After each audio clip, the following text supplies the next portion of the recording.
Chapter 437. Xin Miao smiled. Just opportunistic. Jiao Jiao, do not be modest. Madame Ma looked at her warmly and said, if not for you today, we would all be in trouble. You not only saved the people in our residence, but also the people of the Shaochun city. Thank you. Xin Miao could not help but laugh in her heart. In fact, she was really not modest, as it was just an opportunistic matter. In the past lifetime, such a thing also happened, but Xin Miao could not remember the exact date and only knew that it was a rainy day with hail.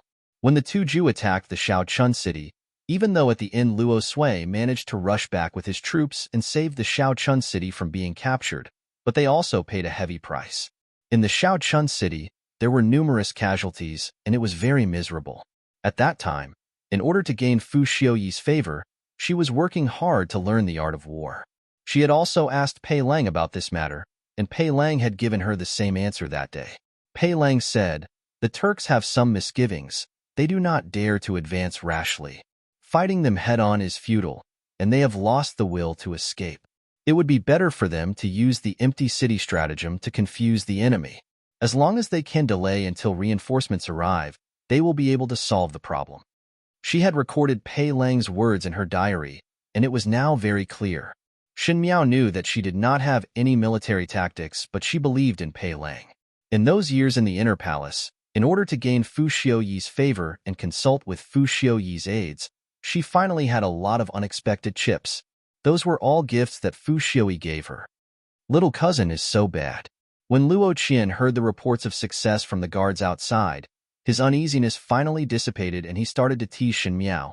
Obviously, you already had a well-thought-out plan, but you still scared us like that previously, causing us to really end up in such a bad situation. Scared me to death. Luo Tan slapped her on the head. Shameful. You can't even compare to a little girl. Aren't you the same? Luo Qian retorted. Xin Miao smiled and declined to comment.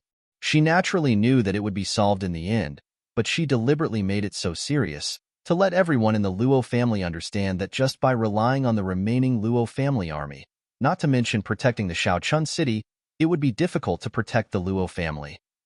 If one didn't have enough power in this world, one wouldn't be able to protect the people they wanted to protect. The Turks were eyeing them covetously, and it was only a matter of time before they made a comeback. When that day comes, what will the Luo family do? Only when they were truly aware of the danger would the Luo family feel nervous.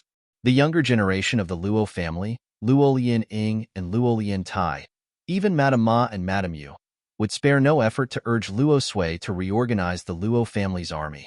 As for Luo Sui himself, he had eyes to see and ears to listen. There would always be a time when the scale in his heart would tilt. It was impossible for Xin Miao alone to persuade a stubborn person like Luo Sui, and because of her identity, it would inevitably make Luo Sui have some misgivings, but it was different for the Luo family. Sometimes, when you want to achieve something, don't use the most direct method. You need to be tactful. In her previous life, whatever Xin Miao wanted, she would directly say it and do it, and in the end, she would lose miserably. On the contrary, Mei Forin's method of twisting and turning was exceptionally brilliant. She hated Mei Forin, but wanted to learn from Mei Forin what she did not have. At the dawn of the second day, the Shaochun city finally calmed down. In this battle, the two Zhu were defeated miserably. Originally, because of Xin Miao's empty city stratagem in the Shaochun city, it made the two Zhu bewildered, and with the addition of Shen Xian and Shen Xiu, they suffered an unprecedented heavy blow and retreated to the depths of the grasslands. One think that for a long period of time, they would not have the energy to make a comeback. Even though they had won the battle, the atmosphere in the Shaochun city was not relaxed, especially the entire Luo residents. The two Zhu entering the city this time meant that Xin Miao's frightening conjectures in the past few days had finally become a reality. With such a terrifying neighbor eyeing them all day long, no one would be able to sleep peacefully. Chapter 438. After knowing that the empty city stratagem was thought of by Xin Miao, Luo Sui had a higher opinion of Xin Miao. Shen Xian was naturally proud and repeatedly praised that his daughter could not be compared to a man. 2 days later, Luo Sui announced in front of everyone in the Luo family that he wanted to reorganize the Luo family's army. The entire Shaochun city cheered and jumped in joy as they spread the news. Even the younger generation of the Luo family were extremely excited. Only Xin Miao's expression was calm, as this was already expected. The night of the two Jews' surprise attack would make Luo Sui determined that rather than being chased, it would be better to make a comeback while he was still young. As for the matter of money, Luo Shuiyin still had some savings, and as for the people to train the soldiers, Xinxiu and Xinexian were worried that there was no place for them to use their skills, so naturally they happily agreed. It was not an easy matter to recruit all of those brave generals who had long removed their armors and returned back to train the troops, but the Luo family were all brave generals. Since they had done it, naturally they were determined. In a moment, the Shaochun city became lively. The days passed peacefully and satisfactorily. One day, Xin Miao was sitting at the table reading when Luo Tan rushed in and almost knocked over the chair at the door. Guyu jumped in shock.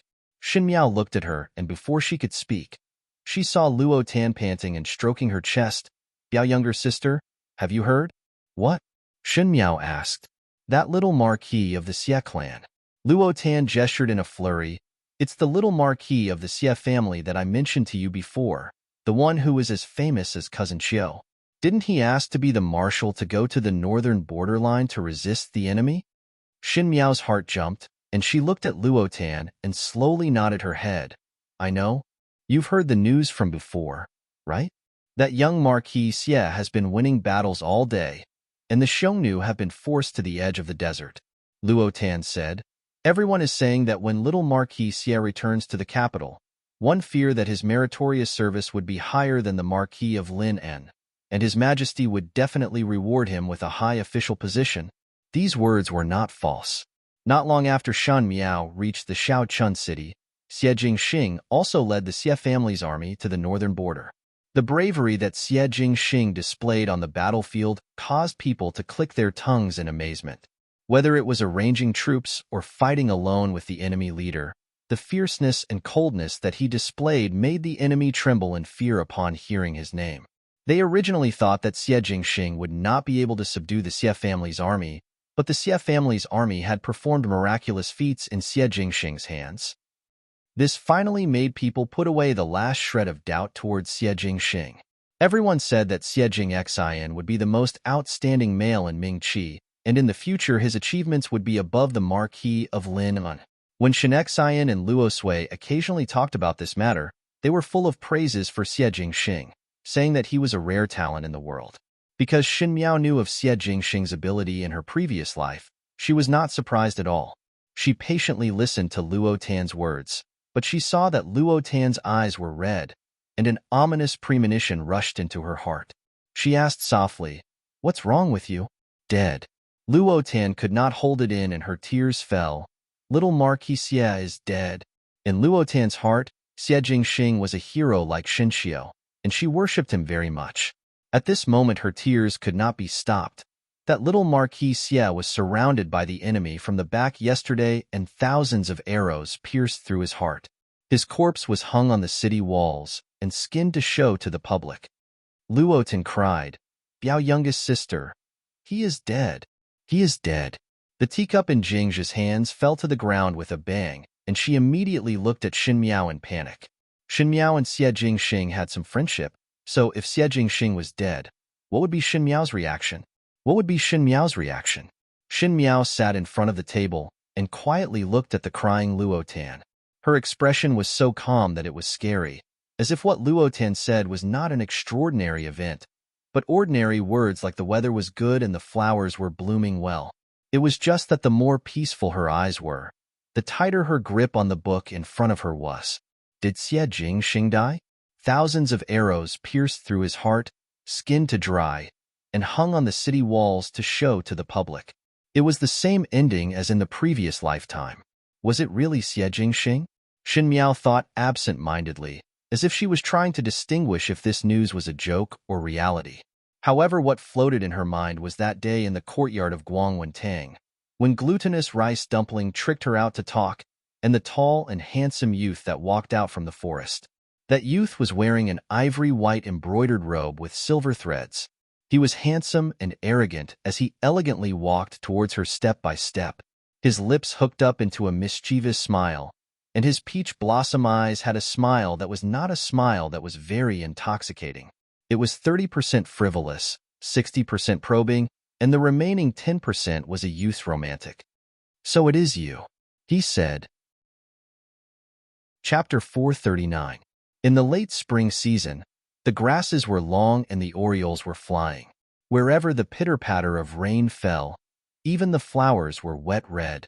The entire small town was filled with the unique fragrance of spring, and even the sandstorm seemed to have lessened. The rainwater dripped down from the eaves and created small puddles on the green flagstones. The clear drops splashed up and seemed to be pitiful and adorable. In the birdcage hanging on the beam, the orioles were chirping, and the crisp sound of the rain mixed together was more beautiful than the music played by the best musicians. At the end of the corridor, a young female ran over in a hurry. This young female was wearing a peach-pink embroidered horse skirt, and the color was bright and adorable, but her hands were holding onto the hem of the skirt as she rushed over, which was somewhat comical. She had wheat-colored skin and was lively and mischievous as she shouted, "Biao, youngest sister! Biao, youngest sister! Older sister, slow down!" The youth following behind her shouted loudly, "The ground is slippery. Be careful not to fall." Just as he finished speaking, the lively young female who was running in front staggered and almost fell down. Luckily, she had some martial arts skills, and with a light tap of her toes, she steadied her body. She angrily turned back and complained to the youth Luo Qian, "Shut your crow mouth." Luo Qian stuck out his tongue, and behind Luo Qian, two slender figures appeared and a dissatisfied voice sounded. "Luo Tan, be careful that you will not be able to get married like this." Older brother saw. Luo Tan anxiously stomped her feet. "If I am not able to get married, I will marry older brother Qiu." Luo Qian scoffed. "Older brother Qiu will not take an interest in a tigress like you." Luo Qian. Luo Tan made a posture to hit him. "Enough. Stop messing around." It was the gentle youth who was walking at the back who smiled. "Aren't you going to look for Biao youngest sister to talk? Go in." When they went to the innermost courtyard, they saw Bai Lu and Shuangjiang moving the flowers and plants outside. When they saw them, they quickly said, "Young lady is waiting for you in the room." Luo Tan lifted the curtain and shouted, "Biao youngest sister." There was no incense in the room, but the maidservants found a few sprigs of jasmine from somewhere. The room was filled with the sweet fragrance of flowers. A young girl was sitting in front of the window. She was dressed in a dark black brocade robe with fine cloud and goose feathers. She wore a purple skirt with emerald patterns. The color was very dark, but it didn't make her look old at all. Instead, it made her skin look as translucent as jade. It was drizzling in front of the window. When she heard the noise, she raised her head slightly, revealing a delicate and pretty face. Her eyes were dark and spirited. Her eyebrows were elegant. Her lips were red, and her teeth were as enchanting as a new moon. Speaking of which, it was quite strange. This young lady's appearance was very delicate, like the morning clouds reflecting the snow, making people feel pity for her. However, her eyes and brows were gentle and combed, giving her a sense of elegance. It was as if he was a person who could bear the burden of magnanimity. Under that calm demeanor, if one looked closely, there seemed to be a hardness that was completely different from his appearance. She looked weak, but was actually very strong. She tilted her head and smiled. Her eyes were quick-witted, but it also made people's hearts tremble. It was as if her casual smile had turned the originally simple study into a palace carved with flowers and jade, and she was a noble sitting on a high seat, looking down at everyone with an indifferent gaze. The few people at the door were slightly startled. Even though they had seen it many times, they would occasionally be shocked by this young lady's unintentional elegance. There was a ghostly aura lingering around her every move, and this was roughly the reason. After being stunned for a moment, Luo Tan was the first to react. With a flick of her hand, she ran in and said, "Biao youngest sister, your dress is really beautiful." She was after all a young lady. No matter how naughty and mischievous she usually was, her love for beauty was still the same. Xin Miao smiled gently. "If you like it, then let the tailor make another set." Chapter 440. Luo Tan's lips twitched. "I am unable to wear this color and can only be envious." She sized up Shin Miao and sighed. No wonder all the gentlemen in the Shao Chun city kept asking about you, from older brother Ling and the rest. Biao, youngest sister, you are getting more and more beautiful. This was the 71st year of Ming Qi. 2 years had passed, and in these 2 years, Shen Miao was also slowly growing up. That slightly childish face gradually showed a delicate contour, and even the cute facial features became more refined. It was just that gentle temperament did not change and even became smoother. But the more it was like this, the deeper the magnanimity. The temperament of walking on the road attracted people to look back frequently. No wonder Luo Ling and Luo Sa's brothers would secretly inquire if Shen Miao was married. After all, even though there were beauties in the Shao Chun city, but a beauty with such a unique temperament was one of a kind. Of course, just look at whose Biao youngest sister she is. Luo Qian proudly stepped forward and placed his hand on the desk in front of Shen Miao. Biao youngest sister, do you know that His Majesty sent people to send money over again? Got a reward? As Shen Miao spoke, she kept the book on the table. Luo Qian's eyes were sharp and saw the name of the book and said curiously, Qin Country Records? How does Biao youngest sister look at Qin Country's things? Just casually take a look. Shen Miao answered without much care. Luo Sa's eyes slightly flashed. Luo Ling stared at Shen Miao and softly said, there were countless of rewards in 1 year, and recently the rewards are too frequent. What does Biao youngest sister think is the reason? He very naturally sought advice from Shen Miao, as if he did not think that it was worth being ashamed to seek advice from a young lady who was much younger than him. Of course, the 4 juniors in the room would not laugh at her. How much ability did Shen Miao have was a question worth exploring. But the 4 of them had a tacit understanding not to tell the Luo family's elders about Shen Miao's mysteriousness, as if they firmly believed that even if Shen Miao had any secrets, she would definitely not harm the Luo family.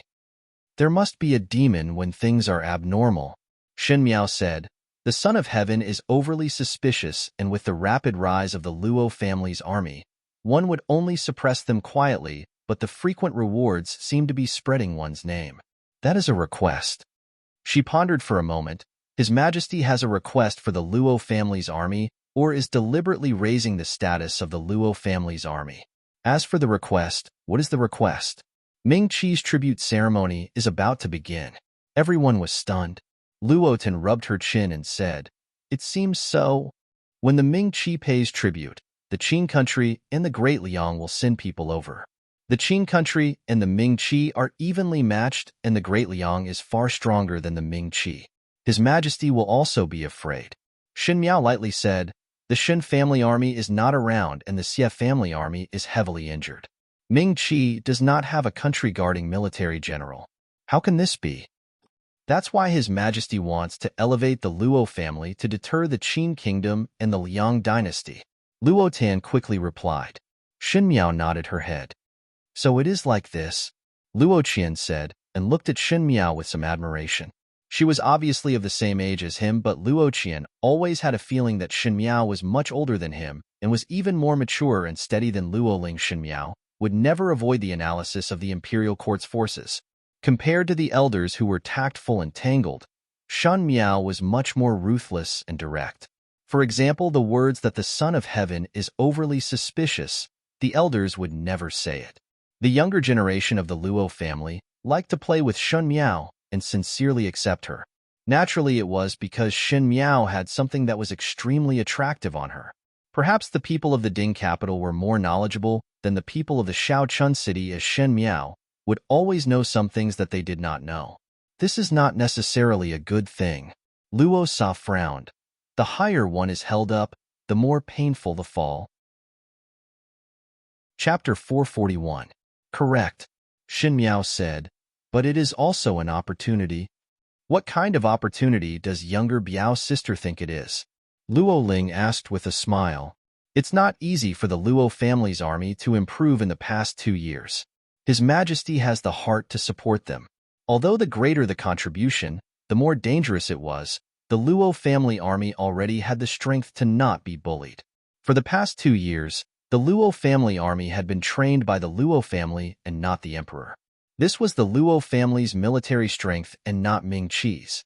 His Majesty is supporting the people of the Luo family, As long as you insist on this point, it will be fine. All under the heavens was the king's land. All under the king's command were the king's subjects, but Shun Miao had clearly divided the Luo family and Ming Qi into two sides. If it was heard by Luo Sui, one feared that he would faint from anger. These treasonous words were clearly preparation for a rebellion. However, when the Luo family's younger generation heard that, while they were surprised, they did not feel angry. Unlike their ancestors, when the Luo family's juniors were born, the Luo family was already in dire straits. The royal family did not allocate any silver to the Luo family's army and had forgotten about the Luo family's army at the border. The juniors were not without complaints. The more he complained, the less obvious his loyalty would be. After a moment of silence, there was a touch of fanaticism in Luo Sa's eyes as he said, Biao youngest sister said it very well. His temperament was violent and impulsive, completely different from Luo Ling's gentleness, and would rarely praise anyone. Now that he was praising her, it was obvious that he agreed with Shan Miao's words. Luo Ling was more steady, but even so, he did not object. Luo Qian's and Luo Tan's temperament were lively, and there was no reason for them to believe Shan Miao's words. Thus they did not say anything bad. Thus with this reward from Emperor Wen Hui, the younger generation of the Luo family almost reached a consensus. It was a good thing, and there was no need to dissuade. Speaking of which, Luo Tan leaned on the table and looked at Shin Miao. Youngest Biao's sister is now 16, and yesterday one of my sisters came over to ask me if you have a family to marry. If not, take a look at her older brother. Biao Mei, do you want to see him? The people of the Shaochun city were open and simple, and if there was a young lady that one fancied, one could inquire through friends and relatives. Luo Qian said, What nonsense are you talking about? Biao's youngest sister is only 16, and there is no rush. But you are already 18. Why don't you worry about yourself? What's there to be anxious about? Luo Tan flipped her hair. I'm so pretty and smart. Even when I'm 80 years old, there will still be people proposing marriage to me. I'm just worried about Biao Mei. Biao Mei is so delicate and weak that people are always thinking about her. It is better to find a husband to protect her. Luo Qian, if you continue to be so violent, I guarantee that no lady will marry you in the future. Who said that there is no young lady who wants to marry me? Luo Qian was not convinced. Even if it is not possible, there is still youngest Biao's sister. Biao's youngest sister has a good heart. When that day comes, you will definitely marry me and help me out of trouble, right? He walked forward with a thick face. Luo Tan slapped his face away and said, Why don't you take a piss and look at yourself? If Biao's youngest sister really wants to marry, our resident's older brother Ling and older brother Sa are not married yet. Who isn't better than you? If you don't believe me, you can ask brother Ling and brother Sa if they are willing to marry Biao Mei. These words were inadvertently turned to Luo Ling and Luo Sa. Luo Ling was surprised for a moment, and his face turned slightly red. Luo Sa also lightly coughed twice and turned his head away. The atmosphere was somewhat awkward for a moment. Luo Tan was totally unaware of it and asked with a smile while holding her cheeks, Biao's youngest sister, say it. What kind of male do you like? Handsome? Rich in silver? Good martial arts? Able to compose poems? Shin Miao looked at Luo Tan. Even though the three men in the room were looking at other places, their ears were perked up. Shin Miao said, Able to beat my eldest brother? Chapter 442. With a bang sound, Luo Qian's feet slipped and fell down as he cried out in grievance. No, no. Older brother Chio's martial arts is so good. Who can be compared to him? Coincidentally, at one end, one side was talking about Shun Miao's sweetheart. At the other end, there were people talking about Shan Miao's marriage. In the small room, Madame Ma, Madame Yu and Luo Shuiyan were talking. Different from the Shin residents in the Ding capital, the Luo family's sisters-in-law got along very well. Madame Yu was gentle and honest. Madame Ma was shrewish, and Luo Shuiyan had the temperament of a military officer, straightforward and efficient. The three females got along very well in these 2 years. Madame Yu held an invitation in her hand and said to Luo Shuiyan, This is an invitation from Zhang Foreign in the city, asking us to visit the Zhang residence. Speaking till here, she hesitated for a moment before saying, One must also bring Jiao Jiao along. Madame Ma laughed when she heard it. I say that Zhang Foren usually look down on us martial artists just because there is a top scorer in her residence. How would such a person with eyes at the top of her head send an invitation to us? So it is because the drunkard's intention is not on the wine and came to see Jiao Jiao. Madame Ma nudged Luo Shuiyin with her elbow. Youngest Gu, this Jiao Jiao now has more face than our father. As Xin Miao grew older, she became more beautiful, and there were a number of people in the Shaochun city who came to inquire about Shan Miao's marriage. Previously, everyone did not know the temperament of the young ladies in the Ding capital, and thinking of those rumors, one feared that she was an eldest young lady who caused trouble in heaven and earth. Who knew that in these 2 years, Shan Miao's temperament was very calm, and as compared to those impetuous young ladies, it was to the liking of those Furens. Especially that gentle and magnanimous bearing, one could not help but think that if Shan Miao became the matriarch of the household, she would definitely be able to control the residence. In addition, Shan Miao's looks were not bad, and the Luo family was famous in the Shaochun city. In these 2 years, the Luo family's army was reinvigorated, and the Luo family was like a fragrant cake. The matchmakers almost broke the Luo family's doorstep. Speaking till here, Madame Ma was half jealous and half envious as she said, "One family having a daughter, hundreds of families would seek after her. This is really good, unlike our family's Tanner. Really, such a grown-up young lady, yet she is always fooling around. Not to mention a marriage proposal, there isn't even a matchmaker. If this goes on, could it be that she's going to be an old maid at home?" Ma Shi was originally just joking, but who knew that as she spoke, she really became a bit worried. Luo Shuiyin persuaded, "It is good that Tanner is lively.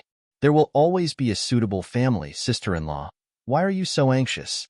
As for Jiao Jiao, she's only 16 years old, but why does she look more mature than a 60-year-old woman? Her temperament isn't like mine, nor is it like her father. I don't know who she took after. What is little aunt worrying about?" Madame Ma didn't know whether to laugh or cry. There aren't many young ladies like Jiao Jiao now. Look at her temperament. Just by sitting there, who wouldn't say she's full of nobility? If you ask me, I'm afraid even the Empress in the palace wouldn't have such an imposing manner. That's why I said that Jiao Jiao's bearing is innate. Correct. Madam, you also praised. Sister-in-law and I have stayed in the Shaochun city for so many years, and those old people in the aristocratic families definitely do not have Jiao Jiao's bearing. Luo Shuiyin shook her head and sighed. It was good that she was obedient and sensible, but for such a young temperament to be so calm, it made one feel somewhat worried. Luo Shuiyin would rather Shan Miao had a cheerful temperament like Luo Tan and watch the bustle, but have the liveliness that a young lady should have. Speaking of which, Madam, you said seriously, Jiao Jiao is 16 this year. If she does not return to the Ding capital, sooner or later she would have to marry. Does little aunt have a suitable candidate in mind? Previously Jiao Jiao was young, but now she is 16 and should be at the age to talk about marriage. Now all the families in the Shaochun city want to marry Jiao Jiao home. Is there no one that little aunt likes? Chapter 443. Luo Shuiyin was surprised for a moment. She was used to being carefree, and it was her own bold and proactive choice to be together with Shan Xian. She had never asked others to look at her face like a normal female, thus she did not think about this. When she heard Madame Yu mention this, she was somewhat stunned. After a moment, Luo Shuiyin then said, "This still depends on Jiao Jiao's intention. Youngest Gu, you are really willing to let a young lady like Jiao Jiao marry?" Madame Ma sighed, so intelligent and not irritated, with a personality that makes one dote on her. If it was me, one would definitely not be willing to let her marry out and raise her for a lifetime. Different from the aristocratic families in the Ding capital, the people in the Shaochun city would not think that it was better for a female to marry out as early as possible. On the contrary, they felt that the longer a female stayed in the residence, the more pampered they would be. Madame Ma said, "Speaking of which, Linger and Sarer have reached the age of marrying a wife. Why not Jiao Jiao marry into our own family?" Madame Ma asked probingly. She had a sudden whim, but Madame Yu's eyes lit up when she heard it. She, who usually spoke softly, for the first time could not wait to speak. "That is also all right. I see that Linger and Sarer are like Jiao Jiao, especially Sarer. You all know that Sa usually does not even have the patience to look at young ladies, but these 2 years he would often run over to Jiao Jiao's room. Their relationship as cousins is very good, and I know my own son that Sa definitely likes Jiao Jiao in his heart. Luo Shuiyin opened her mouth, but before she could speak, she saw Madame Yu shaking her head. But Sa is impulsive and does not know how to dote on others. If Jiao Jiao were to marry over, I fear that she would be wronged, and that fellow is a blockhead. It is still Linger who is the best. Linger has a gentle temperament and is slightly older. The last time the cousins went on an outing together. Speaking of which, there were a number of people who came to Linger for marriage these few years, but Linger himself did not fancy one, thus I cannot say much about him. Linger definitely likes Jiao Jiao, otherwise he would not look for Jiao Jiao to talk after leaving the army. Madame Ma was not happy when Madame Yu spoke to herself and was not to be outdone. Eldest Sa, how can it be calculated like this? According to what you said, our families Qin'er and Jiao Jiao's age are similar. They were about the same age and usually played well together. Although Qin'er was a little mischievous, she was more considerate. Playing together with Jiao Jiao like this was the best. There is also our family's Tanner. Tanner and Chio'er are a pair. In this case, they can be even closer. Finishing, Ma Shi looked at Luo Shuiyin. Youngest Gu, what do you think? Luo Shuiyin. 2 pairs of ardent eyes looked at her. Luo Shuiyin braced herself and said, this still depends on the children's intentions.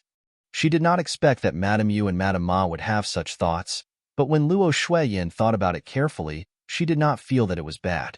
First of all, they were all part of the same family. The younger generation of the Luo clan all had good characters and good looks. This was exactly what she liked. The official position does not need to be too high. The money does not need to be too much. The most important thing is to treat Shen Miao well and place Shen Miao in his heart. She had also experienced it from the side of a young girl in love. Not to mention Shen Xiu's side. Even these few sons of the Luo family, Luo Ling was gentle, Luo Sa was brave. Luo Qian was cheerful, and the most important thing was that they were kind-hearted.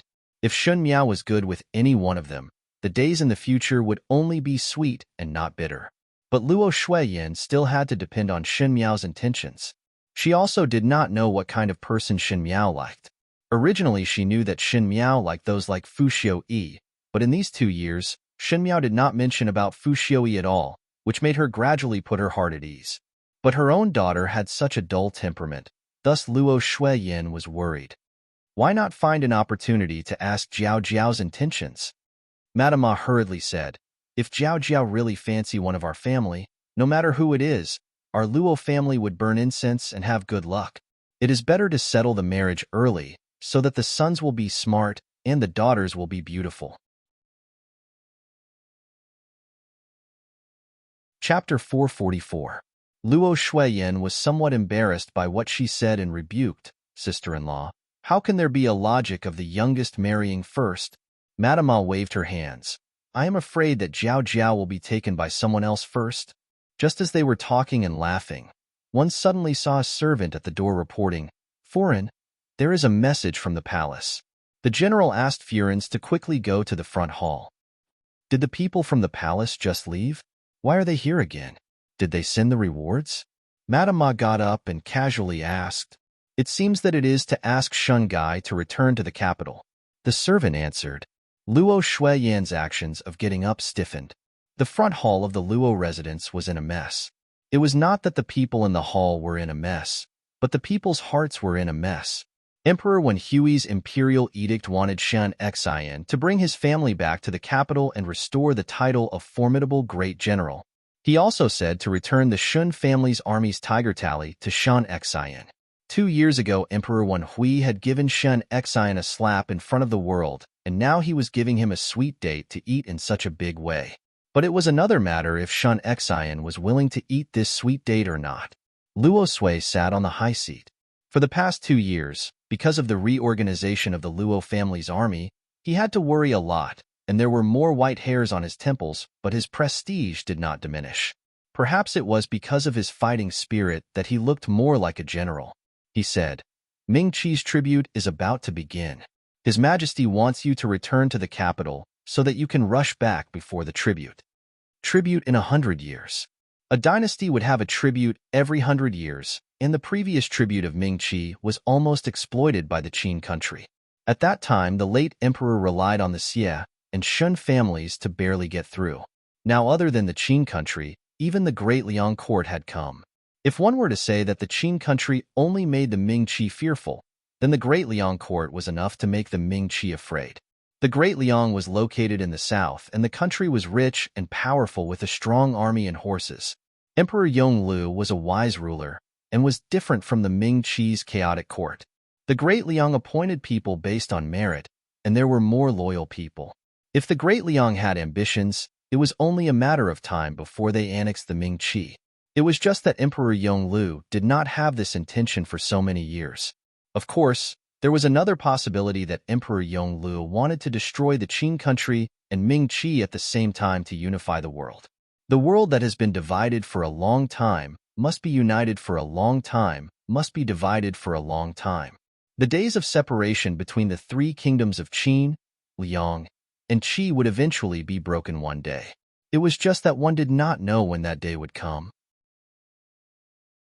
It was obvious that Emperor Wen Hui was not willing to see this day when he was alive. But after Xie Jingxing's death, Xie no longer had any interest in politics. Only the remaining Shun family had their tiger tally seized and rushed to the Shaochun city.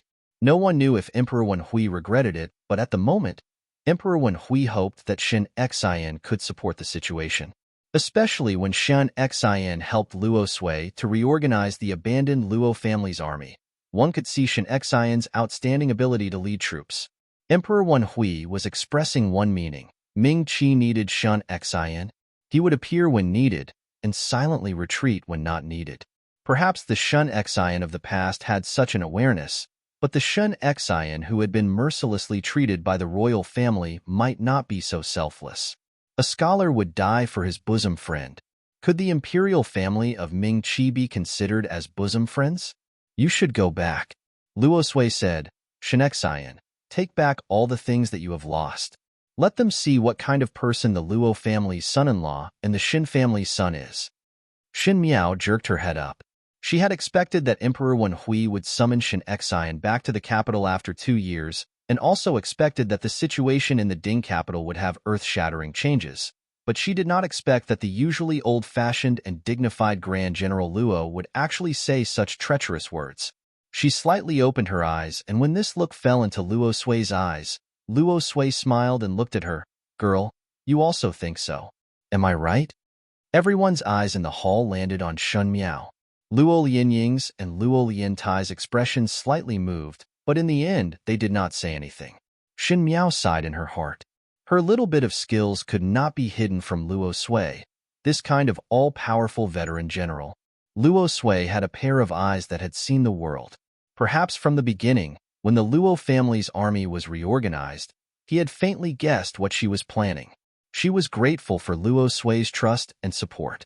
The feeling of having a family member behind her was really good. Shin Miao looked at Luo Sui, and her lips curled up. Yes, maternal grandfather. Luo Sui laughed out loud. Luo Ling looked at Shen Miao, and there seemed to be a slight smile floating in his eyes. Luo Sa's lips also pulled up. Luo Tan and Luo Qian looked at each other and had a somewhat puzzled look. Luo Shuiyan's and Shan Qiu's eyes were complicated. After leaving the Ding capital for 2 years, now, was it time to return? Take back the things that were lost? Military strength, momentum, reputation, and dignity. One must let them see what the real Shin family was like. A tiger would not become a dog just because it fell off the cliff. A dragon that swam in the water would one day soar to the 9 heavens. Shen Xian cupped his hands towards Luo Sui and said, Listen to General's teachings. Chapter 445. The road from the Shaochun city to the Ding capital was long and trekking for thousands of li. Thus it would take half a year to go back and forth. Shen Xian left on the 2nd day, after receiving the imperial edict. Luo Ling and Luo Tan also accompanied them. Luo Ling was asked to go by Luo Sui. As the eldest grandson of the Luo family, Luo Ling would support the entire Luo family in the future. Luo Sui's intention was to let Luo Ling follow him to the Ding capital to gain experience, and also to understand the current situation of Ming-Chi.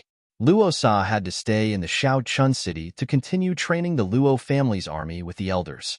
Originally, Luo Tan and Luo Qian were not allowed to tag along. Who knew that Luo Tan would secretly climb onto the carriage and hide in the box at the back of the carriage. Only when they were halfway there did she suddenly pop out. At that time, it was too late to chase her away. Thus, one could only send a message back and bring Luo Tan along to the Ding capital. Luo Tan was full of yearning for the Ding capital and repeatedly assured that she would not cause trouble before finally traveling with Shan Miao and entourage. Other than the front of the Shin family's army that he brought back, this time Shin Xian also brought a portion of the Luo family's army. This group of people were personally trained by Shin Xian and Shin Xiu and were the most elite people. If any of them were placed in other teams, they would be considered as a small leader. This group was trained by Shin Xian himself and followed him in the name of bodyguards. From the beginning of spring until late autumn, the green trees along the way had all turned into withered leaves, swaying with the wind and falling into the soil.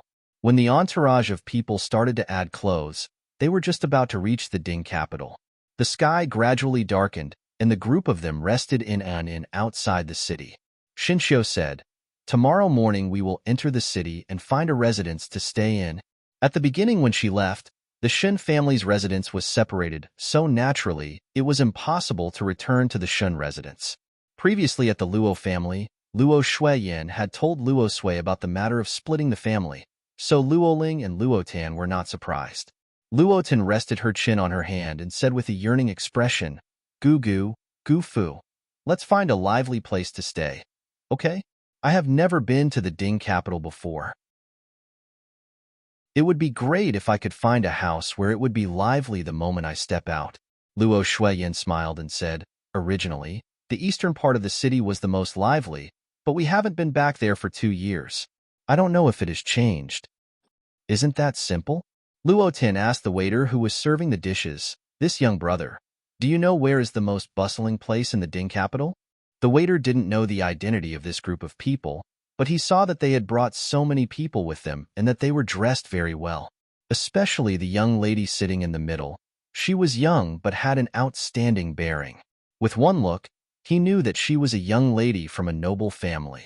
Immediately, she did not dare to neglect and replied enthusiastically, Young lady, there are many lively places in the Ding capital. The east and south sides of the city were quite lively. There are many shops in the east of the city. It's convenient for a lady to buy some cosmetics. There are many restaurants in the south of the city. If you want to eat, go to the south of the city. Luo Tan was obviously not very satisfied with this answer. She wrinkled her nose and said, That's it?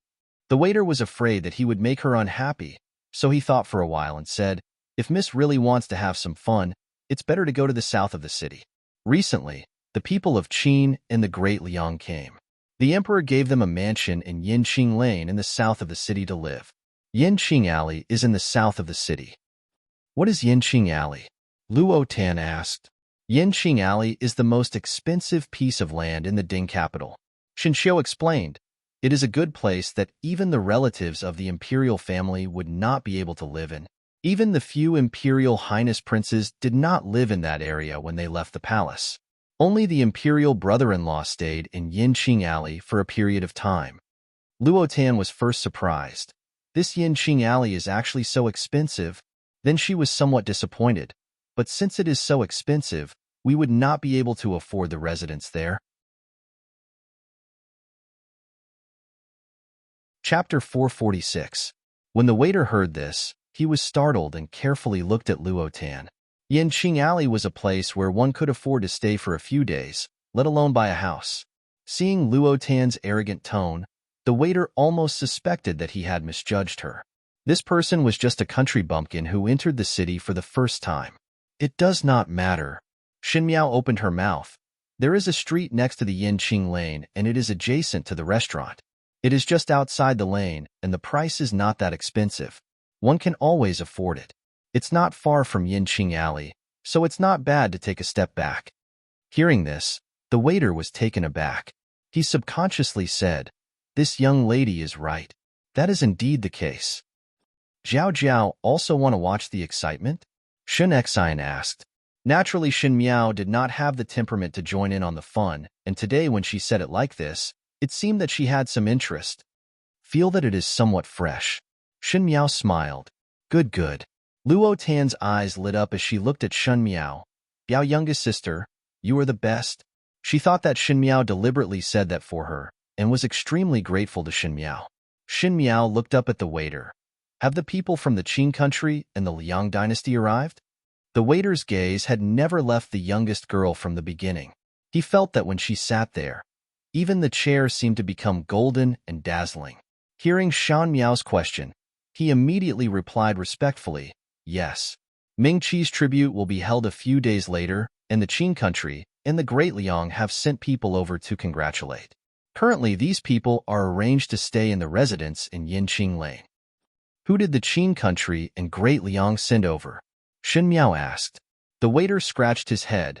In the Qin country, it is His Highness the Crown Prince and Princess Ming'an, and in the Great Liang, it is His Highness Prince Rui, the younger brother of Emperor Yongle.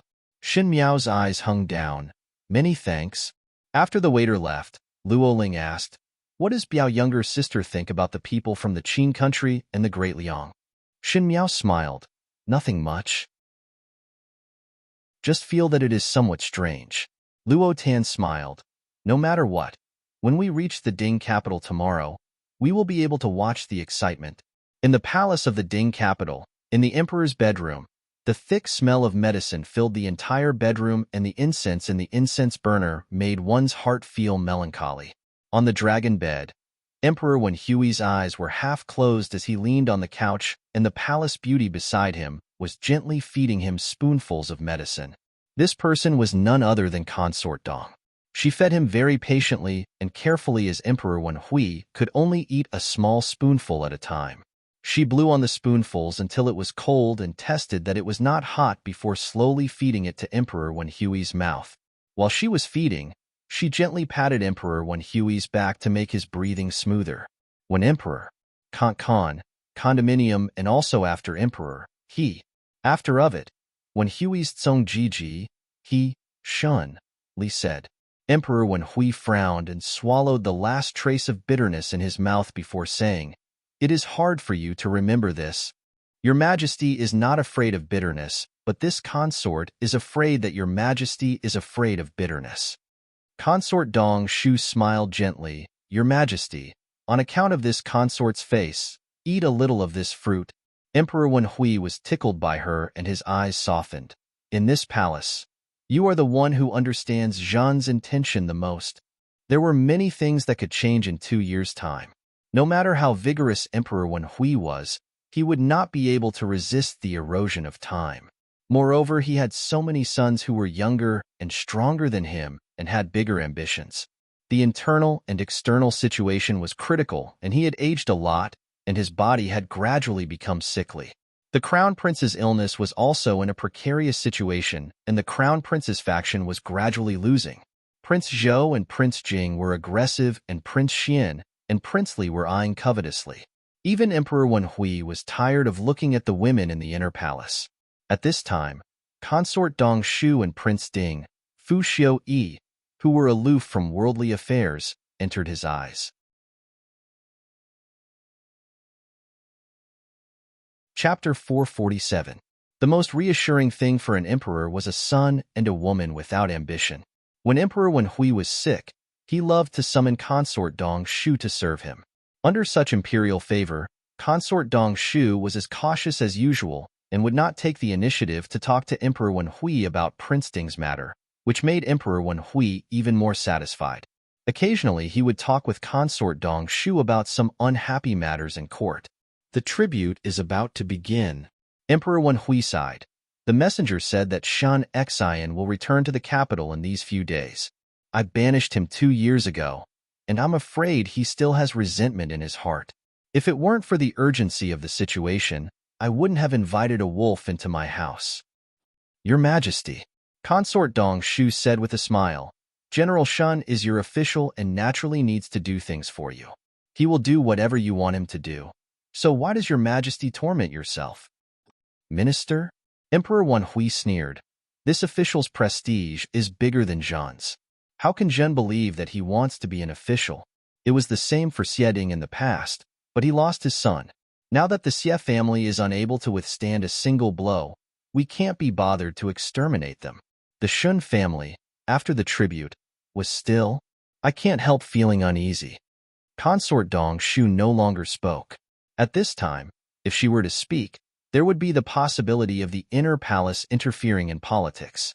Therefore, he lowered his head and did not say a word, only fiddling with the enamel bowl. In Consort Dong Shu's Shufang Palace, there was a person standing at the moment. That person was wearing a luxurious robe and had a cold elegance. It was Fu Xiuyi. Compared to 2 years ago, he seemed more mature and steady, with an indescribable style. Shenxian is resting outside the city today and will enter the capital tomorrow morning. The guard in front of him bowed and said in a low voice to him. Fu Xiuyi gripped the cup in his hand tightly, and one did not know what he was thinking about. After a moment, he suddenly smiled. Gentleman Pei's divine foresight is indeed correct. Tomorrow at the capital, he said, pass down the order. All the guards at the city gates listen up. When Shenxian returns to the capital, the entire city must welcome him. The guard cupped his hands in acknowledgement and hurriedly retreated. Fu Xiuyi stood with his hands clasped behind his back, and a trace of seriousness flashed across his face. 2 years ago, the Shun family took drastic measures and messed up all his plans. Now returning to the Ding capital, Fu Xiuyi had a feeling that this was a chess piece of the Shin family's plan. Perhaps Shenxian had long known that there would be a day when he would return to the capital, so he was so decisive when he left. Since it's like this, then how about roasting the Shin family on top of the scarlet flames once more? Let the Shin family be a target, and let Emperor Wen Hui, Prince Zhou's faction, Prince Li's faction, and even the Qin country and the Great Liang keep their eyes on Shenxian, this fat piece of meat. He was a vengeful person after all, and he hated being toyed with by others even more. Daring to scheme against him, Fu Xiuyi, the Shin family must pay the price. On the morning of the second day, Shenxian's group set off once again. If one were to start their journey from this inn, they would be able to reach the Ding capital before noon. Since he still needed to find a house, it was best to do it as soon as possible. When they reached the Ding capital's city gates, the guards at the city gates saw Shenxian's waist token and were immediately in awe. So it is General Shen. As they spoke, they quickly opened the city gates and welcomed Shenxian and entourage in. Luotin said, Uncle, they seem to respect you very much. It seems that Uncle's official position is very high. Shin Xiao and Shin Miao frowned at the same time. That day when they left the Ding capital, those guards looked at their faces coldly and could not wait to hit them when they were down. Now with such enthusiasm, it was definitely not only because they needed him to come back to deter those people in the Qin country. Most likely it was because of someone's guidance. Luo Tin lifted the curtain of the carriage and looked out before exclaiming, This is the Ding capital. It is so big and lively, and there are more people than the Shaochun city. Ah, Biao youngest sister, the young ladies here are really good looking. How can they be so fresh and lively? Heavens, even the gentlemen are all fair and tender.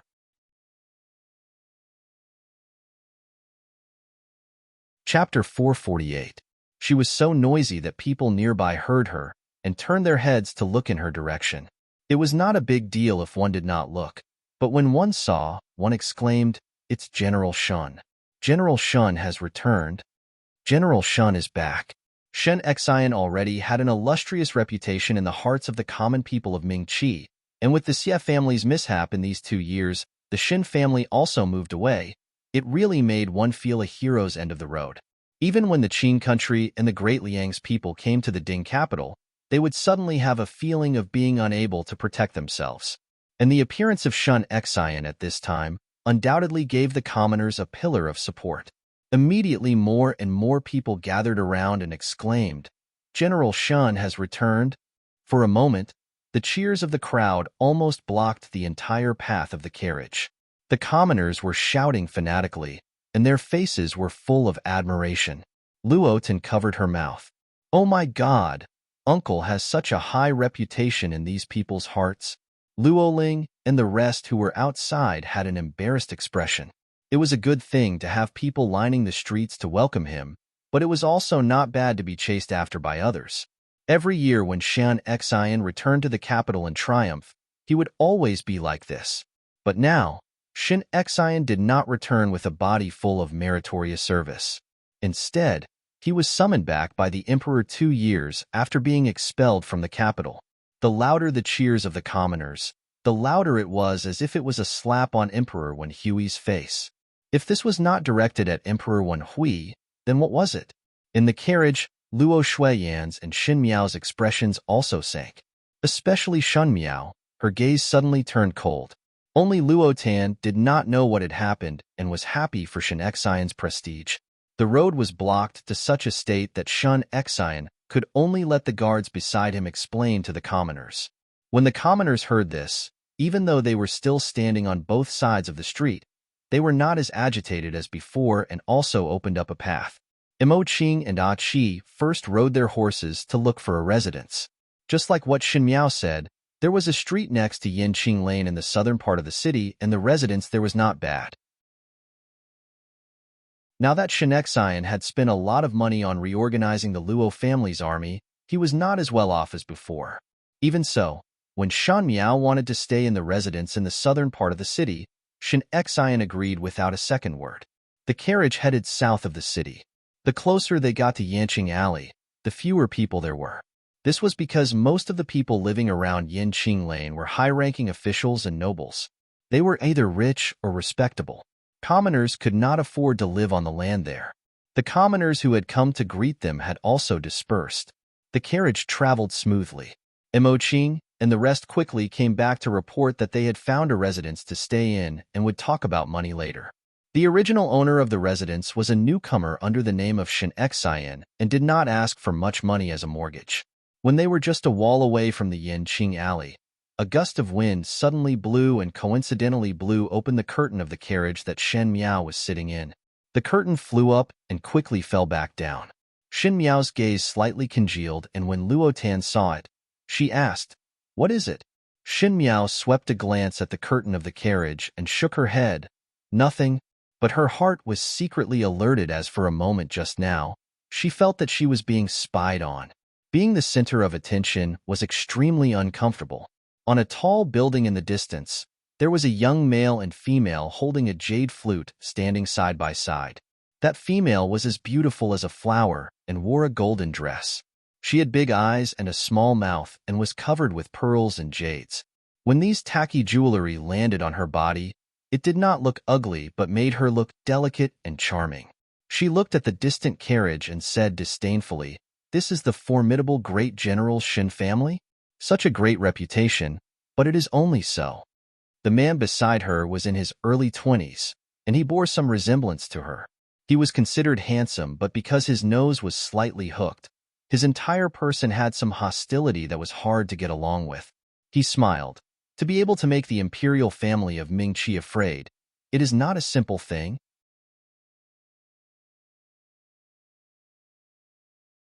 Chapter 449. Crown Prince's older brother is joking again. That young female's brows slanted, and she had a very arrogant look. In the beginning, the Xie family of the residence of the Marquis of Lin and was also lawless, and until now they are like stray dogs. That Xie Jingxing did not even leave a complete corpse, so one cannot guarantee that the Shun family will be the second Xie family. The male smiled and did not continue the female's words. On the other side, someone was leaning on the building, and the lush, evergreen trees covered half of his figure, only revealing a corner of his golden robe. One hand was holding the teacup in front of him, and that hand was handsome and strong. There was a white jade ring on the middle finger, making the entire hand look like it was carved out of jade. Holding the teacup close to his mouth, one could see the beautiful chin. His thin lips were slightly red, and because of the tea, it was somewhat moist, but it was even more captivating. The corners of his lips slowly curled up. The residence that Mo Qing found was a street away from the Yinqing Lane, and after a turn, it was the busiest restaurant in the southern part of the city. There were endless shops, and the location was very good.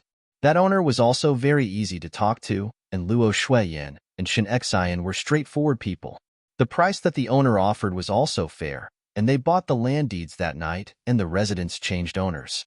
In the end, this end had just settled down when there was an imperial edict from the palace for Shan Exine to enter the palace to meet the emperor the next day. For Emperor Wen Hui to be so impatient, it was obvious that the situation had reached a critical point. After receiving the imperial edict, they were busy moving the things and it was already late. After dinner, they could finally settle down after such a long journey and everyone went to rest. Xun Miao and Luo Tan stayed in the adjacent courtyard. The residence here was not as spacious as the general residence, but it was considered clean and tidy with a unique design. It was just that Shen Xian and Shen Xiu were somewhat regretful that they could not train the soldiers in the courtyard. Luo Shuiyin and Luo Tan were extremely satisfied. Shen Miao did not care about these and naturally had no objections. In the end at night, Luo Tan slipped into Shun Miao's room to talk. Luo Tan wrapped herself in a cloak and sat on Shun Miao's couch. Biao, youngest sister, I cannot sleep. Accompany me to talk. What do you want to say? Shin Miao let Jingjia and the rest withdraw and cut the wick of the oil lamp. At this moment she was not in the mood to sleep and casually found a book to flip through on the table, but she did not read it seriously. One did not think that the Ding capital would be like this. One could not tell if Luo Tan's tone was lost or happy. I grew up in the Shaochun city and thought that the outside was the same as the Shaochun city. One did not expect that the Ding capital was bigger and livelier than what the storytellers said. Biaomei, I am still a little afraid. The eldest young lady of the Luo family, who was out of control of the law and natural morality, would actually have a day of fear. Shin Miao smiled gently. What is there to be afraid of? Of course I'm scared when I'm alone. Even though older brother Ling was also here, but this was after all not the familiar Shaochun city. Biao, youngest sister, have you ever been this afraid? At that time Gugu and Gufu were in the northwest region and left you alone in the Ding capital. Were you not afraid? There's nothing to be afraid of, Shin Miao replied indifferently. It was not scary for her to stay in the Shun residence because in her eyes, the people in the Shun residence were all trustworthy relatives.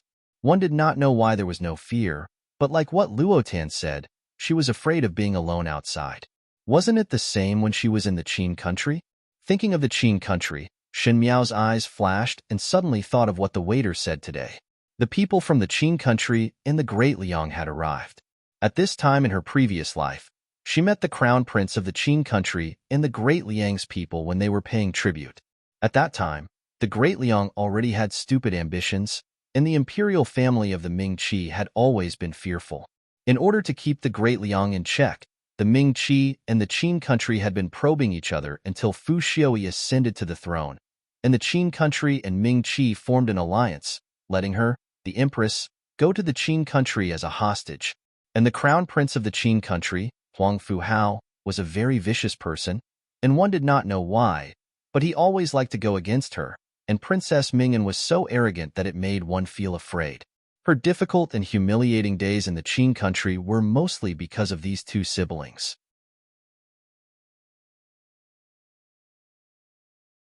Chapter 450. As for Prince Rui of the Great Liang, Shin Miao frowned. At the beginning when Ming Qi was paying tribute, the envoy that the Great Liang sent over was not this Prince Rui. Instead, it was another relative of the royal family. This Prince Rui's reputation had already spread far and wide. He was the younger brother of Emperor Yonglu, but he rarely appeared in the royal family and the outside world knew nothing about him. Shen Miao was the Empress of Ming Qi in her past life, and knew very little about this His Highness Prince Rui. Thus Fu Xiui did not mention much about this person. In the end, some things had changed. Luo Tan did not notice that Shen Miao was in a daze and continued talking. Originally I was thinking that if I were to make a trip to the Ding capital in my lifetime, I must pay a visit to the little Marquis of the Xie family of the residence of the Marquis of Lin and in Ming Qi, but did not think that now that I am here, I would not be able to see him anymore. At this point, there was a hint of sadness in his voice. Why didn't you wait for me to come and see me? Shen Miao was slightly surprised for a moment, and the figure that she rarely thought of in the past 2 years gradually became clear in her mind. Fang Yuan returned to the Ding capital and found a servant from the original residence to talk about what happened 2 years ago.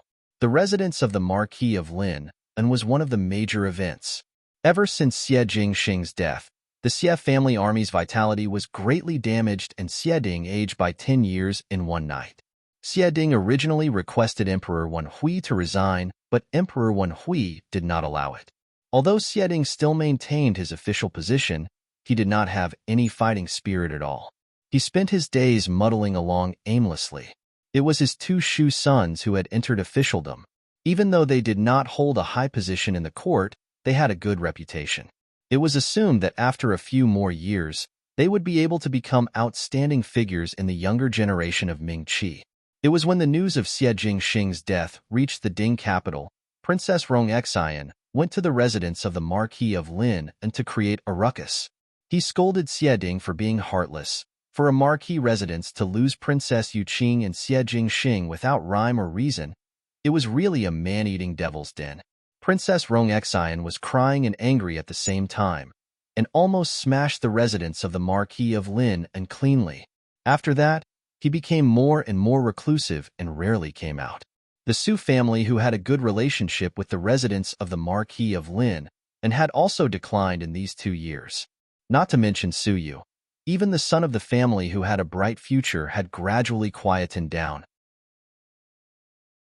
In summary, the decline of the Xie family was due to the fall of Xie Jingxing, and the commoners were filled with regret when they mentioned it. A romantic youth, untamed and heroic. He was originally heroic and vigorous on the battlefield, but in the end, he died a tragic death. It was no wonder that when the young ladies of Ming Qi heard of Xie Jingxing's death, they cried uncontrollably. Xin Miao looked at the dancing flame and closed her eyes. In a blink of an eye, she saw that Luo Tan had fallen onto the couch and was sound asleep. Luo Shuiyin combed her long hair with a comb. Although she was already a mother of 2 children, her hair was still black and shiny.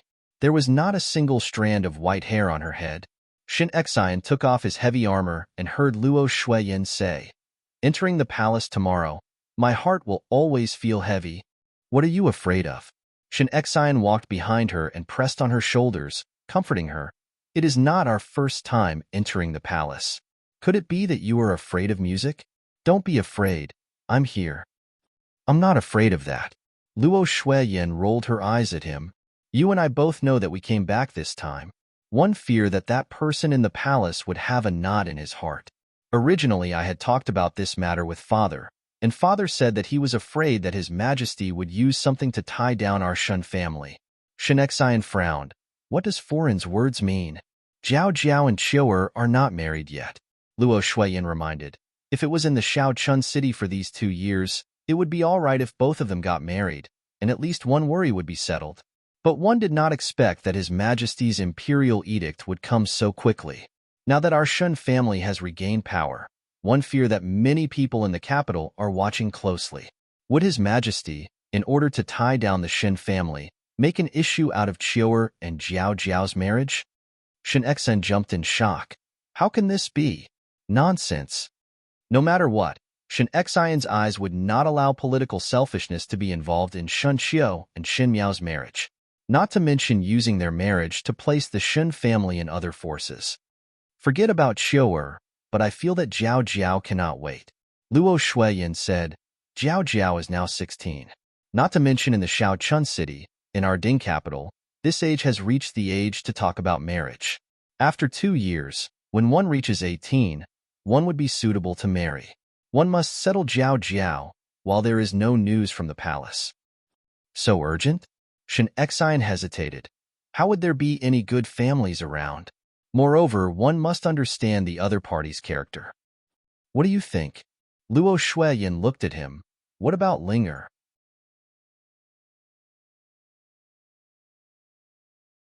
Chapter 451. Early in the morning the next day, Xin Xian and Luo Shuiyin followed Shan Qiu into the palace. They only returned in the afternoon, and Emperor Wen Hui restored their official positions and returned the Tiger Talisman back to Shan Xian. Those Shen family's army that were in the Imperial Army were once again returned to Shan Xian's hands, but Shan Xian was not very happy. Pain was the thing that could hone one's willpower. In the harsh environment of the Shaochun city, to be able to train the scattered Luo family's army to an outstanding state, Xin Xian was even more indifferent than 2 years ago. Towards Emperor Wen Hui's method of giving a carrot after a slap, he did not show much expression. It was not long after Shen Xian and Luo Shuiyan entered the palace. The Shun residents actually sent people over to Shan Miao's place and invited Shan Miao back to sit. Shen Miao was too lazy to care about those people and directly let the servants treat them as if they were not present. The people from the Shin family who came to inform waited for a long time and did not believe it. They first begged at the door and said that it was all a misunderstanding at the beginning and later scolded Shen Xian and wife for being heartless and unfilial descendants. Luo Ling frowned when he heard it. Luo Tan was an impulsive person and immediately rushed out of the door to scold the Shin family people. Luo Tan grew up quarreling with the young ladies in the Shaochun city, and naturally her words were very crafty. She repeated the words that the Shen family people used to throw stones at them when they were down, and those Shen family people were all red in the face. Finally, they could not stand the pointing of the surrounding commoners and ran away with their tails between their legs. When Shen Xian and the rest returned, Shen Miao informed them about the matter. Shen Xian was silent for a moment before waving his hands to instruct Mo Qing to arrange more guards at the residence's entrance. It was an iron-blooded look that did not care about sentiments at all. This was exactly to Luo Tan's taste, and made her clap her hands in delight. Luo Shuiyan said at the dining table, 3 days later is the tribute day, and we all need to go to the palace. In the afternoon, let the tailor come over to cut some new clothes, especially for Tanner and Jiao Jiao. We have not been in the Ding capital for 2 years, and do not know what kind of fabric styles are popular at this time. One must not fall behind. When she finished speaking, she looked at Shen Miao with a satisfied gaze. If one were to say that 2 years ago everyone still called Shen Miao an idiot, now after 2 years, Shen Miao had been reborn. With such elegance, coupled with her temperament, even a princess would be inferior to her by a third. Enter the palace. Luo Tan was a little excited. Won't we be able to see the people in the palace? Can I still see the people of Qin State and Great Liang? I heard that the people of Qin State are all tall and big, and the people of the Great Liang imperial family are all incomparably beautiful. I wonder how many of them we can see this time? Luo Shuiyan laughed in spite of herself. Our Ming Qi's people are not bad. If Tanner were to see an admirable gentleman at the tribute banquet, Gu Mu and Gu Fu will help you inquire about it. When Luo Tan heard about her marriage, she did not feel embarrassed or shy at all and instead said, I am not in a hurry, but Biao youngest sister must seriously consider it. Biao youngest sister does not fancy those people in the Shaochun city, but there are many noble gentlemen in the Ding capital. If Biao youngest sister fancy anyone, one must think for yourself first. She smiled mischievously at Shen Miao. Shen Miao swept a glance at her and did not speak, but it was Luo Ling who was at the side who paused with the chopsticks and his gaze was somewhat hesitant. In the afternoon, there was indeed a tailor who came to make clothes for them. In order to win over Shen Xian, Emperor Wen Hui had rewarded Shen Xian quite a lot when he just returned from the palace. Among them, there were a few bolts of high-quality fabric that could be used to make clothes. Just as it was late autumn, Luo Shuiyan let the tailor measure and made a few pieces for each of the 2 young ladies. Even winter clothes were made. She also picked a lot of jewelry and let others send it over to dress the 2 young ladies up beautifully. Actually, it was not Luo Shuiyan's intention to do this as the tribute was a big matter. Ming Qi must show the richest side of the Qin country and the Great Liang. The civil and military officials would bring their wives and children, and everyone must dress luxuriously and not lose Ming Qi's face. Otherwise, they would be the center of the world.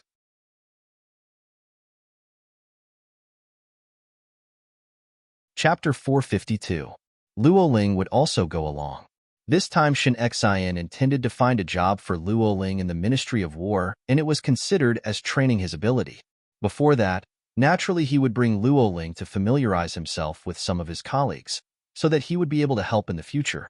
In these 3 days of waiting, Shen Miao would listen to Jing Jia and Gu Yu inquiring about the matters that happened in these 3 years, treating it as a plaything. But what made her surprised was that the Feng Xian pawn shop in the capital closed not long after Shen Xian went to the Shaochun city.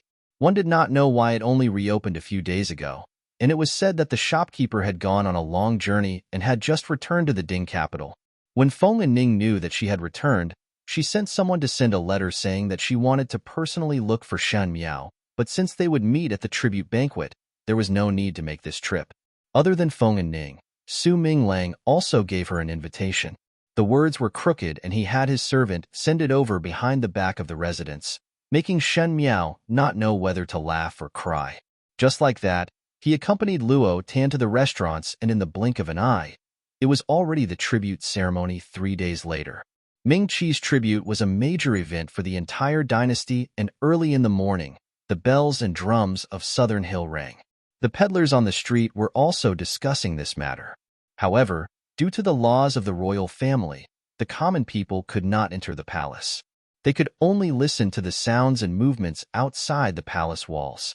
Most people envied the families of the officials. The families of the officials could enter the palace. If the officials were a bit higher, they could even attend the tribute banquet. Looking at the luxurious banquet, it always gave people the illusion that it was a time of prosperity and prosperity. The commoners were always very simple. They only saw what was in front of them and felt that this Ming Qi's rivers and mountains would be able to continue on for generations to come. There were very few intelligent people who could see that the external enemies were not cleared and the internal troubles were intensifying. It was only a precarious state, and even if one had given face, how could one really sit back and relax? Shin Xian's carriage stopped at the gates of the palace, and there were already palace servants waiting outside to lead them in. Luo Tan looked around curiously and was pressed down by Shun Xiu to prevent her from offending the nobles in the palace. Luo Ling, on the other hand, appeared to be very steady. Even though it was his first time entering the palace, he did it properly. When it was time for the ceremony, most of the civil and military officials had arrived. The sound of beating drums, playing music, and 100 salutes shot into the sky. It was grand and dignified, with an impressive heavenly might. The Emperor and Empress sat high up on the main seat. Shin Miao looked up and saw that Emperor Wen Hui was wearing a dragon robe and had a dignified expression. In a trance, there was no difference from 2 years ago. However, if one were to take a closer look, one would notice that he had to be supported by his eunuch as he walked. His footsteps were not as strong as before, and he had aged quite a bit. Fu Xiuyi followed the other princes and stood at the side. Now that his elegance was growing, he was extremely outstanding among the princes. He was the youngest one, and now that he was so handsome and slender, it caused many of the high-ranking female officials to secretly look over. In the end, Fu Xiuyi had reached the point where he could not even hide his brilliance. It seemed that his brothers were not as assured as they were in the beginning. Shin Miao also looked towards Fu Xiuyi's direction, but the place where her eyes landed was behind Fu Xiuyi, was the green-robed man among the court officials. That person's temperament was aloof and out of the world, and among the court officials, there was a sense of awkwardness that was out of place. He did not look like an official, but more like a scholar. It was Pei Lang. The place where Pei Lang was standing was not far behind Fu Xiuyi. In such an occasion, with Fu Xiuyi's cautious attitude, it was obvious that he was relying on and trusting Pei Lang. Thus he gave Pei Lang such a big face. As if he was aware of the gaze, Fu Xiuyi suddenly turned his head over. Shin Miao's eyes moved and did not stop for even a moment. Fu Xiuyi looked at the crowd for a moment before turning his head over.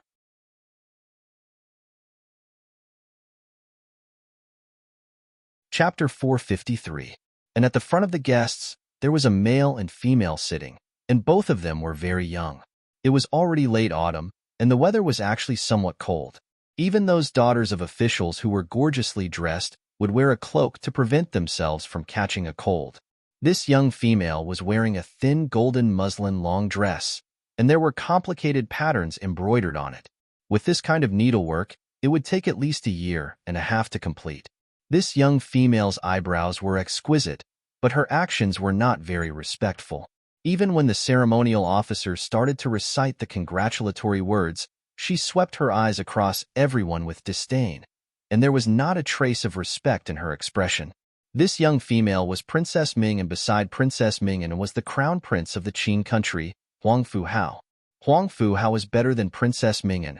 At least he was not as obvious as Princess Ming's unbridled performance.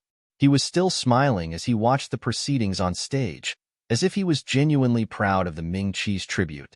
It was just that under such a smiling tiger, it made one's heart turn cold. It was Luo Tan's first time coming to such an occasion, and she felt that it was a novelty, and naturally noticed the people at the VIP seats. She thought about it and pulled the sleeves of an official's daughter beside her, and when no one was paying attention, she asked softly, "Why is there only the crown prince and princess of the Qin country? Where is His Highness Prince Rue of the Great Liang?" That young lady was caught off guard by Luo Tan and almost jumped in shock. Even though she was somewhat displeased, she still answered Luo Tan's doubts with good upbringing. "His Highness Prince Rue of the Great Liang is not feeling well and did not come today." Luo Tan was suddenly enlightened and looked at Shen Miao at the side. Shen Miao was standing beside her, and naturally the conversation between Luo Tan and that young lady was heard by Shen Miao. Luo Tan said, "This His Highness Prince Rue's airs are really big. Is this not deliberately embarrassing the emperor?" During the Ming Qi's tribute ceremony, the Qin country and the Great Liang's people came to congratulate, but at the end Prince Rue was absent during the ceremony. Was this not a slap to the imperial family of the Ming Qi in front of everyone? Unfortunately, the imperial family of the Ming Qi dared not get angry, and not only that, they had to eat and drink well. There was no reason why, in this world, the strong were respected, and the Ming Qi would not dare to go against the Great Liang. The tribute ceremony lasted for 6 hours, starting from noon, when the sun was at its strongest, and only ended when it was almost evening. All the civil and military officials and their families could not leave. This was a long period of suffering. It was the same for the emperor and empress. The higher one's status was, the more attention they would receive, and the more they could not show fatigue. Even if Luo Tan was a military family's young lady, she would feel that she was lacking in strength even if she had martial arts skills. When she turned her head, she saw Shen Miao standing upright with both hands crossed in front of her, looking dignified and dignified. Luo Tan could not help but be slightly startled. She quietly asked, "Biao, youngest sister, are you not tired?" Shen Miao said, "Not tired." Luo Tan was amazed. The surrounding females were all in the dark using their wide sleeves or skirts to relax. Thus it was rare to see someone as honest as Shen Miao. Luo Tan originally wanted to persuade Shen Miao to secretly relax a little, but looking at her actions, she was unable to say it out. Luo Tan had always known that Shen Miao's bearing was hard to come by. It was just that she was not one to chew on words, thus she was unable to say what kind of feeling it was, but intuitively felt that Shen Miao looked different from the other young ladies in the Shaochun city. Now at this point, there was an illusion that the dignified bearing between heaven and earth was done by Shen Miao, and that was the correct posture. Even the Empress on the high seat was not as graceful as Shen Miao at this moment. It was already rare for a 16-year-old young female to have such a graceful posture. Not only Luo Tan noticed this, it seemed that some of the noble family's young masters were gradually attracted by Shen Miao. In a group of dispirited noble females, Shen Miao was simply too eye-catching. When Luo Ling saw this, he slightly frowned and quietly moved his body to the side, covering Shen Miao by his side, isolating those slightly presumptuous gazes.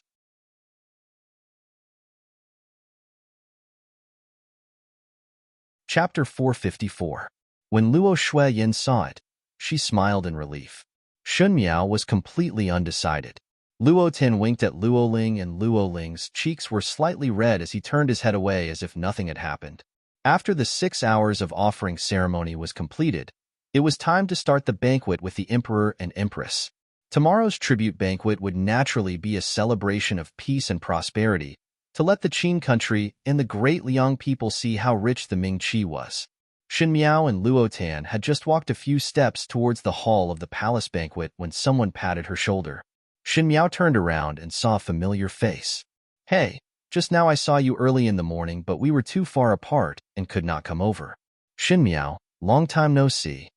Feng and Ning hugged Shen Miao back and was full of enthusiasm. Compared to 2 years ago, Feng and Ning looked even more beautiful, and the immaturity of a young female was undoubtedly exposed.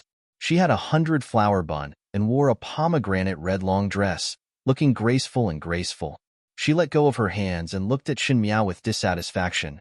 "Why are you not surprised at all when you see me?" Not waiting for Shen Miao to reply, she continued speaking. Never mind. You have such a temperament and I forgive you. But she looked up and down at Shen Miao. Not seeing for 2 years, how did you become so good-looking? Could it be that the Shao Chun city's water and soil are so nourishing? Why is it that you look like a different person from before? Today Shen Miao was also instructed by Luo Shuiyan to dress up properly. She was wearing a purple crescent moon phoenix tail dress, and the outer garment was embroidered with big lilacs. Her hair was combed into a cloud bun, and there was a jade begonia hairpin on it, and her earrings were small pearls. Her facial features were delicate and pretty, but her bearing was breathtaking. As she stood there quietly, there was a gentle and dignified air about her. Her pair of eyes were as clear and black as a newborn deer, causing many young males to frequently turn their heads to look at her. This female's appearance was good and had an extraordinary bearing which was the icing on the cake, making it difficult for one to forget. Luo Tan had been standing beside Shen Miao and looking curiously at Feng Ning. Feng Ning finally noticed her and asked, "Who is this?" "My Biao older sister Luo Tan." Shen Miao said, "This is Feng young lady Feng Ning." Luo Tan greeted Feng Ning. Feng Ning had a fiery temperament and Luo Tan was straightforward and lively. Both of them hit it off at first sight and quarreled until Shen Miao's ears hurt. When it was time to take a seat, Feng Ning greeted Feng Foreign and slipped over to Shen Miao's side to sit down, so that it would be more convenient to talk to Shen Miao. Previously, during the ceremony, they had to stand according to their official positions, but now that it was time for the banquet, they could sit as they pleased. Shen Xian had just returned to the Ding capital and did not have any particularly good colleagues, so he casually found a position. But now that he was invited back by Emperor Wen Hui, the surrounding colleagues naturally did not dare to neglect him and spoke respectfully. Feng Ning whispered to Shen Miao's ears, "Tisk, these fence-sitters. Initially when General Shen left the city, why did they not welcome him? Now they are doing intimate actions and putting on airs." Shen Miao gently smiled and declined to comment. One heard Feng Ning speaking again. "Look, your Tangjia also came." Shen Miao was startled for a moment and raised her eyes to look at the direction that Feng Ning was pointing at and just happened to meet the other party's gaze. After 2 years, she finally saw Shen Yu again. Ever since Shan Gui's incident, his position in the court had plummeted. He originally relied on all sides to climb up, and after Shen Yuan was beheaded, the courtiers saw him as a plague and could not wait to avoid him. Shen Gui himself did not have any ability and was getting more and more destitute every day, so he did not have the opportunity to come to such an occasion. It was Shen Wan's entire family that came. Most likely Shen Wan's career was going smoothly, as at this moment he was toasting with people with a face full of smiles. Chun Rochio was sitting beside him and talking to her foreign with a smile, looking as satisfied as 2 years ago. But time had passed and was not as lively as before. Thinking that the second household did not have a son, old Shin Foreign had also put a lot of pressure on the third household, and Shin Rochio had to bear the pressure of old Shin Foreign to give Shan Wan more branches and leaves, thus it was not easy for her.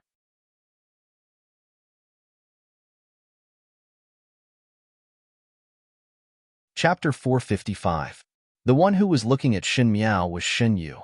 Shen Yu, Yi Peilan, Bai Wei, and Jiang Shaoxian were sitting together and their eyes were staring at her.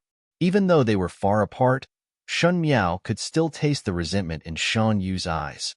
Shen Yu was wearing a smoky pink pleated dress and had her hair combed into a crown. She was now 18 years old and had a delicate and refined appearance, but her looks were pleasing. But Shen Miao's eyes paused on the bracelet on her wrist and glanced at the agate silver hairpin on her head before her lips hooked up. With Shen Yu's love of being in the limelight and fear of missing every opportunity to show herself, she was still using jewelry from 2 years ago. This could only mean that the current third household's money was not that loose. Thinking about it, old Shin Foreign was extravagant in spending money, and after separating from the family, there was no Shin Xian's support. Thus Shin Rochio's family must be very difficult. In addition to Shen Wan's official career, the amount of money that Shan Yu could control would be a lot less. No matter how noble one was from a scholarly family, one still had to live. Without money, how could one be tough? Actually, with Shan Yu's good looks, it was not difficult to marry an official's young master. As such, She could more or less help Xinhuan, but Shun Yu did not talk about marriage until now. In her previous lifetime, Xin Miao did not understand and even foolishly wanted to find some young talents for her. It was only later that she saw that Xin Yu's heart was big, and how could ordinary young talents enter her eyes? Xin Yu stared straight at Xin Miao, and her heart was filled with boundless jealousy and hatred. She could clearly see that the material of Shan Miao's clothes was only available in the palace. Previously, when Shan wanted a good job, she was lucky enough to get a bolt of it. She originally wanted to keep it to make clothes, but who knew that Xinhuan gave it to his superior? In the past 2 years, Xinhuan's official position was getting higher and higher, but Shun Yu's money was not as easy as before. Xin Yu attributed all this to Shen Xian, who took away most of the money after the separation, causing her to be in such a tight situation. She originally thought that Xin Miao had rolled to a desolate place like the Shao Chun city and would not have a chance to return in this lifetime. Who knew that not only did Xin Miao return, she also returned in such a glamorous manner. Those gentlemen would frequently look at Shun Miao's side. Shun Yu's heart was filled with unwillingness and jealousy and could not wait for Shun Miao to die. No matter how sharp her gaze was, Shun Miao only smiled faintly and turned her head to talk to Luotan and Feng and Ning, but did not look at Shun Yu. At this moment, Celestial Empress and Celestial Empress took their seats. The original commotion gradually subsided as Emperor Wen Hui smiled and instructed everyone to be happy with the mountains and rivers and enjoy themselves to the fullest. Following that, on the VIP seats, the Crown Prince of the Qin, Huang Fu Hao and Princess Ming'an also sat down. Princess Ming'an directly ignored the etiquette of the palace and was very arrogant, and did not even greet Emperor Wen Hui. Emperor Wen Hui's smile was somewhat stiff, but it was Huang Fu Hao who had a very respectful appearance. Luotan looked around, and when Feng and Ning saw it, she asked, "What are you looking at?" "I am looking at why that Prince Rui of the Great Liang is not here yet." Luotan said, "Is it not said that the people of the Great Liang's imperial family are all incomparably beautiful, and even Emperor Yonglu was an outstanding beauty? Since Prince Rui is Emperor Yongli's younger blood brother, naturally he would have boundless elegance. I also want to see this shocking beauty." When Feng and Ning heard it, her lips twitched. Come on. After that Prince Rui came to the Great Liang, other than His Majesty, he had never appeared in front of outsiders. Moreover, even if he appeared today, you would not be able to see his shocking beauty. Why? Luotan was puzzled. Is he very ugly? Before the words were finished, one heard a long and sharp shout from the eunuch outside. His Highness Prince Rui of the Great Liang has arrived. Everyone's eyes suddenly looked towards the door. One saw a slender figure walking in from the outside with the guards following behind, and that person walking in front. His figure was extremely tall, and he was wearing a purple robe embroidered with gold threads. As he walked, the purple and gold robe flowed, and there was a faint elegance to it. There was a rhinoceros horn belt around his waist, a white jade pendant, and deerskin boots. Even if it was an extremely simple attire, it could be compared to the entire court's civil and military officials. However, the most attractive thing was not these.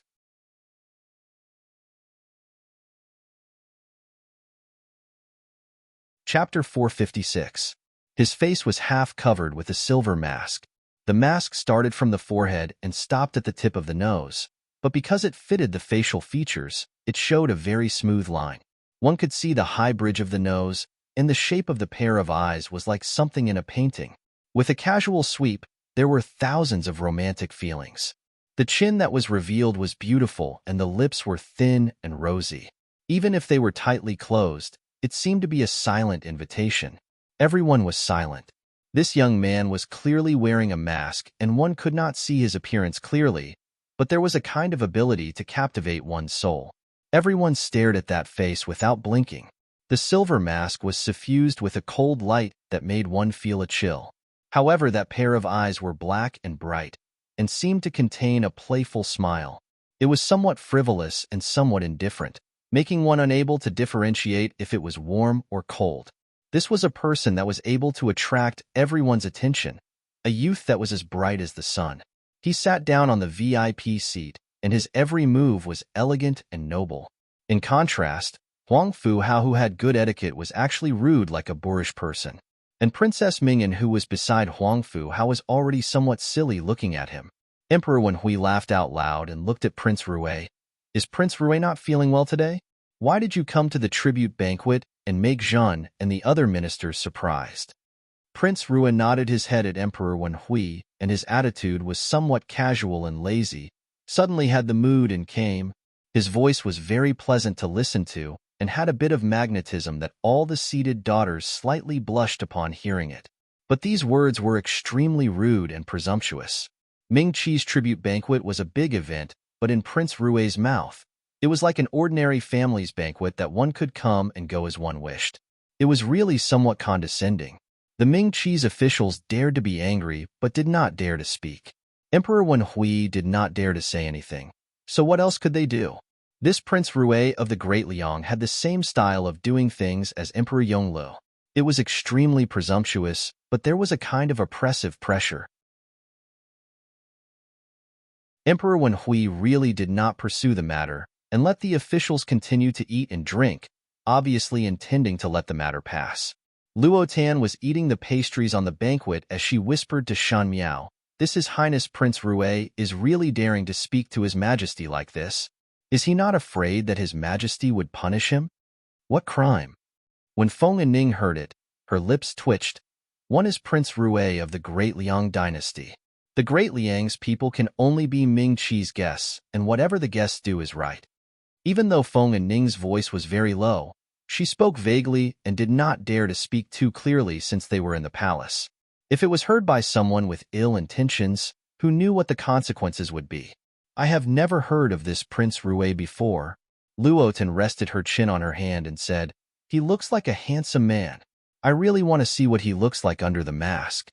What Luotan liked the most were handsome males, and when she saw this Prince Rui, her eyes were almost glued onto him.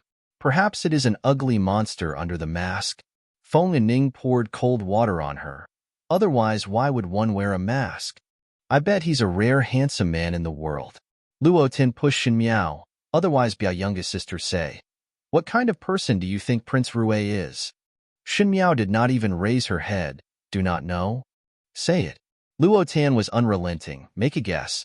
This is Highness Prince Rui, who is wearing a mask, or the little marquis of the Ding capital, who is more beautiful." Shin Miao did not expect that Luotan would describe Xie Jingxing as the most beautiful in the Ding capital. She was originally drinking tea, but the mouthful of tea was choked in her throat and she coughed twice, scaring Luotan and Feng and Ning so much that they quickly covered her mouth to avoid being rude. However, her actions were too big, and those who were closer looked over. Shin Miao wiped the corner of her mouth and saw a pair of eyes in a blink of an eye. The man with the mask on the VIP seat tilted his head slightly. One did not know if it was real or an illusion, but his eyes stopped on her for a moment before moving away. His eyes were very playful.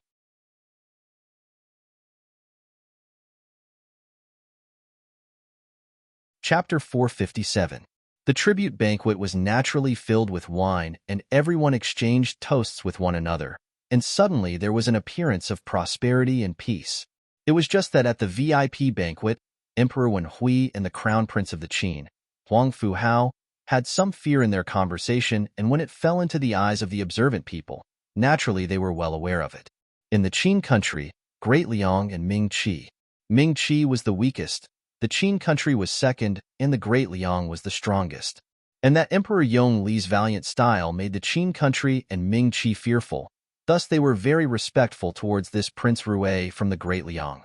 As for Huangfu Hao, when he was talking to Prince Rui, there were many probing sounds in his words. Most of the female guests had their eyes glued onto this Prince Rui, and every move and action was pleasing to the eye because of this reason.